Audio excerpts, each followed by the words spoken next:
ఆవు పేడ నుంచి అద్భుతమైన గణపతి విగ్రహాలు తయారు చేస్తున్నారు ఖమ్మంలోని వెంకటేశ్వర గోశాల నిర్వాహకులు.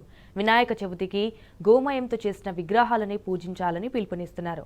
పర్యావరణ హితమైన లక్ష్మీ కటాక్షం కలిగిన ఆవు పేడ గణపతులే ఐశ్వర్యం ప్రసాదిస్తాయని చెప్తున్నారు. ఇంతకు ఆవు పేడతో గణపతులు ఎలా తయారు చేస్తారు? Let's watch the story. ఎలా కొలిచినా, ఎలా పిలిచినా, ఎలా తలిచినా పలికేడివాడు బొజ్జ గణపయ్య. ఏటా గణపతి నవరాత్రులు అంగరంగ వైభవంగా నిర్వహించడం దేశంలో ఆనవాయితీ. ఈ ఏడాది ఖమ్మం నగరంలో పర్యావరణ హితంగా నిర్వహించేందుకు భక్తులు సిద్ధమయ్యారు. దీనికోసం ఆవు పేడతో తయారు చేసిన గణపతి బొమ్మలు అందుబాటులోకి వచ్చాయి. ప్లాస్టర్ ఆఫ్ ప్యారిస్ కు ప్రత్యామ్నాయంగా మట్టి గణపతులు వాడుతుండగా వాటికంటే కూడా శ్రేష్టమైన మరింత పర్యావరణ హితమైన గణపతులను తయారు చేశారు ఖమ్మం వెంకటేశ్వర గోశాల నిర్వాహకులు. ఆవు పేడతో తయారు చేసి సహజ సిద్ధమైన రంగులద్ది గణపతులలో ఆవుకు ప్రత్యేక స్థానం ఉంది. గోమయంగా చెప్పుకునే ఆవు పేడలో సాక్షాత్తు మహాలక్ష్మి అమ్మవారు కొలువుంటారని శాస్త్రం చెబుతోంది. భక్తకోటి కూడా అదే విశ్వసిస్తోంది. అలాంటి గోమయంతో గణపతిని తయారు చేసి పూజిస్తే లక్ష్మి కటాక్షం కలుగుతుందని గోశాల నిర్వాహకులు చెబుతున్నారు. అందుకే తొలిసారి ఖమ్మంలో ఆవు పేడతో అందమైన గణపతి ప్రతిమలు తయారు చేసి అందిస్తున్నారు. ఆవు పేడ, చెక్క పొట్టు, ముల్తాని మట్టి లేదా జాస్ పౌడర్ కలిపి వినాయకుని విగ్రహాలు తయారు చేశారు. వీటికి అద్దిన రంగులు కూడా సహజ సిద్ధమైనవే. మొత్తం వాటర్ కలర్స్ వాడి అందంగా తీర్చిదిద్దారు. వినాయక చవితి పండుగ వచ్చేసింది. బుధవారం నుంచి వినాయక నవరాత్రులు ప్రారంభమవుతున్నాయి. ప్రతి ఒక్కళ్ళు కూడా ప్లాస్టర్ ఆఫ్ పారిస్తో పెద్ద పెద్ద విగ్రహాలు చేస్తున్నారు. 5 అడుగుల నుంచి 6 అడుగుల నుంచి 10 అడుగులు అట్లా చాలా ఎత్తులు చేస్తున్నారు. చాలామంది కూడా ఈ యొక్క ఆచారాన్ని కొంచెం విడనాడితే చాలా బాగుంటుంది. ఇప్పుడు కొత్తగా మట్టితో విగ్రహాలు చేస్తున్నారని చెప్పేసి కూడా కొంతమంది ప్రాపగండ చేశారు. అది కూడా చాలా విశేషం. కానీ ఖమ్మంలో కొత్తగా టేకులపల్లి గోశాలలో కేవలం ఆవు పేడ అంటే గోమయంతోనే విగ్రహాలు చేస్తున్నారు. వినాయక విగ్రహాలు అసలు ఎంతెత్తైనా ఉండొచ్చు, మన శక్తి మేరకు ఎంతైనా చేసుకోవచ్చు. ఆవు పేడ అంటే చాలా విశేషమైంది. గోమాతలో ప్రతి అణువు కూడా చాలా విశేషం. గోమయం, గోమూత్రం, ఆవు పాలతో చేసినటువంటి పెరుగు, ఇవన్నీ చాలా విశేషమైనటువంటివి.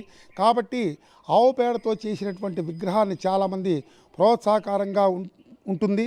అట్లే మేమందరం కూడా అట్లా తయారు చేస్తున్నాం.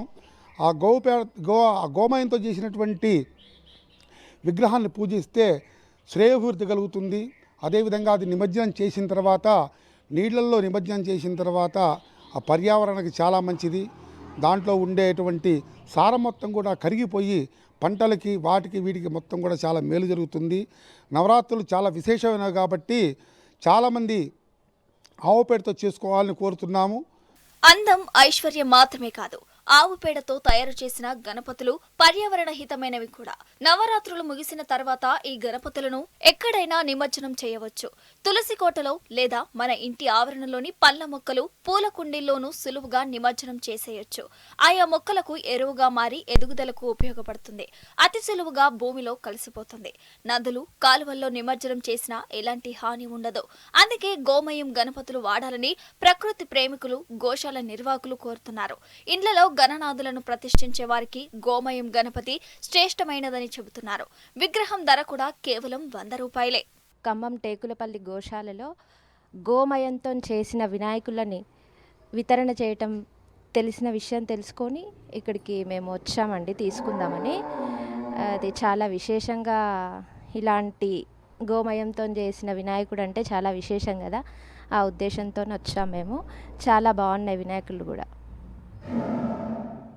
మేము ఈ టేకులపల్లి గోశాలలో ఈ వినాయకుడి ప్రతిమలు గోమయంతో తయారు ఇస్తున్నారని చెప్పేసి అవి తీసుకొని ఆ గోమయంతో చేసినటువంటి వినాయకుడిని పూజించాలన్న ఆతృతతోటి మేము వచ్చి ఈ యొక్క వినాయకుడిని మేము తీసుకోవటం జరిగిందండి.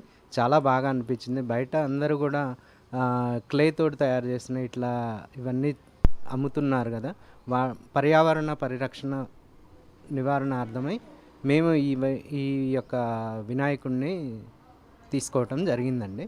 మాకు చాలా బాగా అనిపించింది.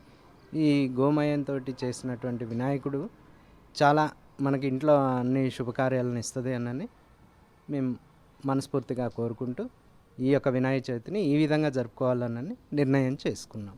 భక్తి ఎంత ముఖ్యమో ప్రకృతి సంరక్షణ కూడా అంతే అవసరం.